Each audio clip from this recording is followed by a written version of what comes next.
Hello and नमस्कार everyone. आज हम इस वीडियो में समझने आए हैं कि सोरासिस का क्या कनेक्शन होता है हमारे इम्यून सिस्टम के साथ, क्योंकि ऑटो इम्यून बीमारी है, आपने बहुत वीडियोस में सुना होगा, मुझे भी सुना होगा, औरों को भी सुना होगा।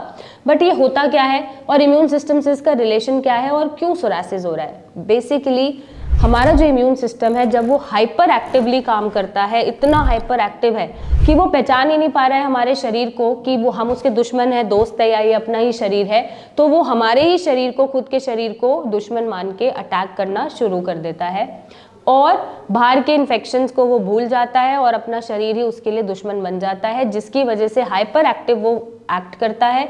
और इतना हाइपर एक्टिव है कि स्किन के सेल्स इतने रैपिडली मल्टीप्लाई होके बढ़ते हैं कि वो झड़ने शुरू हो जाते हैं, जिसकी फॉर्म में आपको सोरासिस दिखता है। अब ये ट्रिगर कैसे हुआ और ये हाइपर एक्टिव हुआ क्यों? सबसे पहले तो लॉन्ग टर्म स्ट्रेस अगर आपकी लाइफ में रहा है, बहुत ज़्यादा स्ट्रेस में रहे हैं, physical stress, mental stress, emotional stress, social stress, कोई भी पर्सनल स्ट्रेस भी हो सकता है, तो बहुत ज़्यादा स्ट्रेस लेने से भी आपका ये इम्यून सिस्टम ट्रिगर हो जाता है और अटैक करना शुरू कर देता है। नंबर 2, अगर आपके गट डिस्टर्बेंसेस बहुत रहते हैं, एक माइक्रोबियोम जो होना चाहिए वो स्टेबल नहीं है और गंदे बैक्टीरियाज गट में आते जा रहे हैं, बहुत टाइम से पेट ठीक नहीं है, हेल्दी बैक्टीरियाज है ही नहीं, गंदे बैक्टीरिया आ रहे हैं, बार बार बीमार पड़ रहे हैं, उससे भी ये ट्रिगर हो सकता है और आपकी बॉडी को अटैक करना शुरू कर सकता है।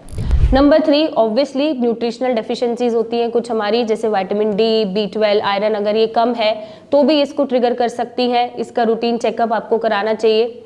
नेक्स्ट, लाइफस्टाइल कुछ चीज़ें होती हैं, जैसे हम रोज़ ही बाहर का खा रहे हैं जो हमारी स्लीप भी खराब कर रहा है, पेट भी खराब कर रहा है, हमें फिजिकल स्ट्रेस में लेके जा रहा है, इंटरनली अच्छे से टॉक्सिन्स बाहर नहीं जा पा रहे हैं और हमारे ऑर्गन्स अच्छे से काम नहीं कर पा रहे हैं, एक कॉन्टिन्यूस इंजरी में ही है, तो भी ये ट्रिगर हो जाता है और आपको इम्पैक्ट करना शुरू कर देता है। अब इसमें अल्कोहल इंटेक, डेली बेसिस पे स्मोकिंग या प्रोसेस फूड ही खाना या बहुत ज़्यादा रेड मीट भी आप खा रहे हैं, सूट नहीं कर रहा है, तो भी आपका गट माइक्रोबियोम डिस्टर्ब होता है। लाइफस्टाइल प्रॉब्लम्स के अंदर ये आता है, लाइफस्टाइल डिस्टर्बेंसेस के अंदर ये आता है और ये ट्रिगर होकर आपको अटैक करना शुरू कर देता है। अब आपको करना क्या है? सबसे पहले स्ट्रेस मैनेजमेंट लाना ज़रूरी है। आई नो चीज़ें नहीं बदलती हैं, बट आपको भी पता है स्ट्रेस लेने से चीज़ें ठीक नहीं होती है। कोई भी स्ट्रेस अगर आ रहा है, छोटा बड़ा किसी भी तरीके का, आप उसको पेशेंटली झेलने की एक हैबिट ला सकते हैं, थोड़ा सा इग्नोर कर सकते हैं, थोड़ा सा उस पर काम कर सकते हैं, उसको बेटर बना सकते हैं, क्योंकि चीज़ें एनीवे वैसे भी नहीं बदलने वाली। बेटर है कि आप उसको ठीक करने की कोशिश करें, ना कि स्ट्रेस लेने से आप उसको ठीक करने की कोशिश करें। कुछ एक्टिविटीज़ हैं, मेडिटेशन है, योगा है, फिजिकल एक्टिविटी आपके हैप्पी हार्मोन्स निकालती है, म्यूजिक सुनना, बुक्स पढ़ना, जो भी आपको पसंद है वो करें, अपने हैप्पी हार्मोन्स को ज़्यादा रिलीज होने दें बॉडी में, जिससे आपको एक सेंस ऑफ रिलीफ मिले, सेंस ऑफ कामनेस मिले।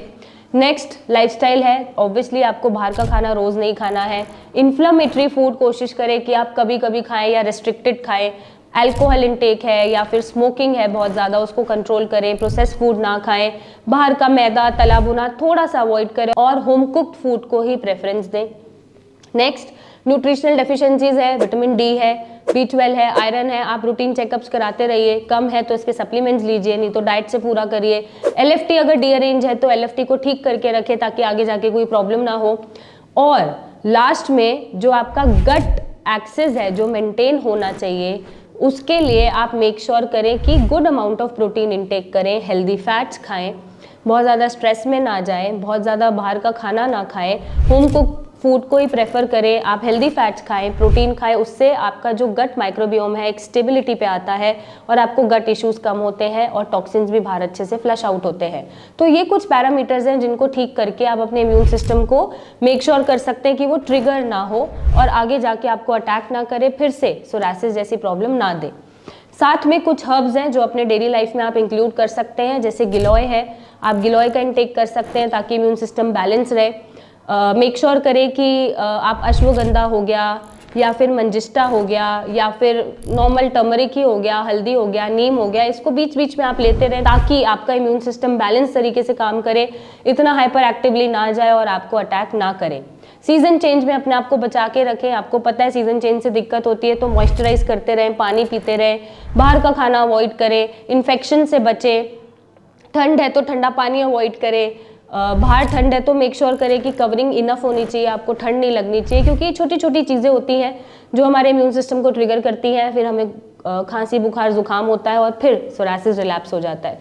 तो ये सारी चीज़ें अगर आप मेंटेन करके चल रहे हैं, थोड़ा थोड़ा अपना ध्यान दे रहे हैं डेली बेसिस पे, डेली रूटीन में एक हैबिट बन गई है कि हाँ आपको अपने लिए ये करना ही है, तो फिर सोरासिस जैसी और भी बहुत सारे ऑटोइम्यून बीमारियां आपके आसपास नहीं आ सकते और आपको इम्पैक्ट नहीं कर सकते। फिर भी सोरासिस ठीक नहीं हो रहा है तो नीचे दिए गए नंबर पे हमारी टीम से बात करें, मिलने आएँ और अपने सोरासिस को ख़त्म करें। Thank you and take care.